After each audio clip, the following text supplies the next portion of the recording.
On March 10, 2019, Ethiopian Airlines Flight 302 took off from Addis Ababa bound for Nairobi.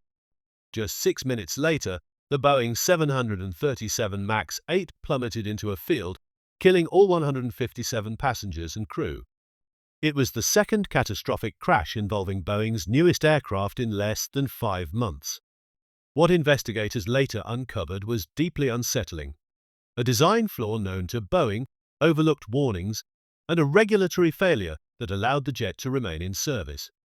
Ethiopian 302 wasn't just an accident, it was the result of decisions that put speed and profit ahead of safety.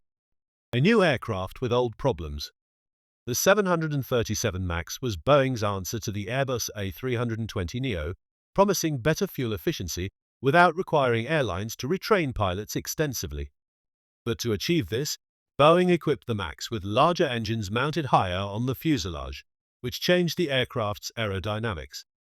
To counteract this, Boeing introduced the Maneuvering Characteristics Augmentation System, or MCAS, a software designed to automatically push the nose down if the plane detected an excessive angle of attack.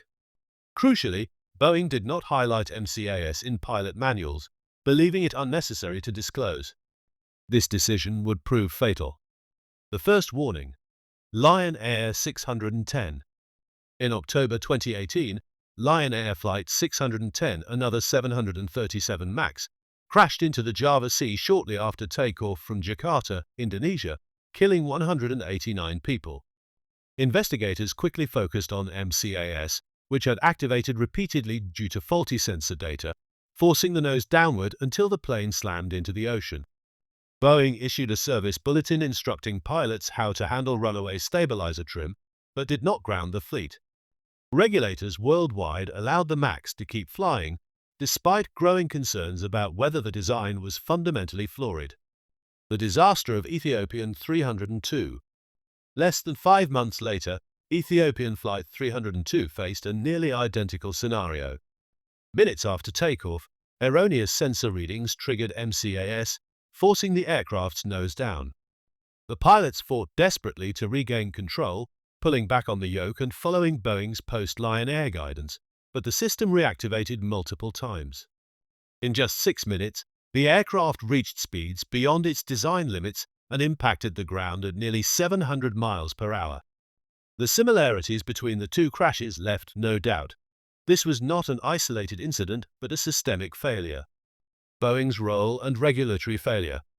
Subsequent investigations revealed that Boeing had minimized MCAS's importance during certification, downplaying its impact to avoid costly pilot retraining. Worse, the system relied on input from a single angle of attack sensor, leaving no redundancy in case of failure. Internal emails showed some employees had raised safety concerns, yet management pushed ahead to compete with Airbus's A320neo.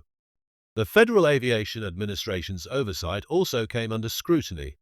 Much of the MAX's certification had been delegated to Boeing itself, allowing critical flaws to slip through without adequate review. Aftermath and global grounding.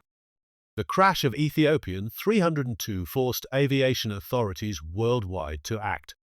Within days, the 737 MAX was grounded globally, the longest grounding of a commercial jet in modern history. Boeing halted production, faced billions in lawsuits, and underwent a massive internal reckoning. Families of victims demanded accountability, accusing Boeing and the FAA of putting profit over safety. Congressional hearings exposed damning evidence. Boeing knew about MCAS risks but failed to fully inform pilots and regulators. The company's once sterling reputation was permanently damaged. Conclusion: Ethiopian Airlines Flight 302 should have been a routine flight, but it became a symbol of corporate negligence and regulatory failure.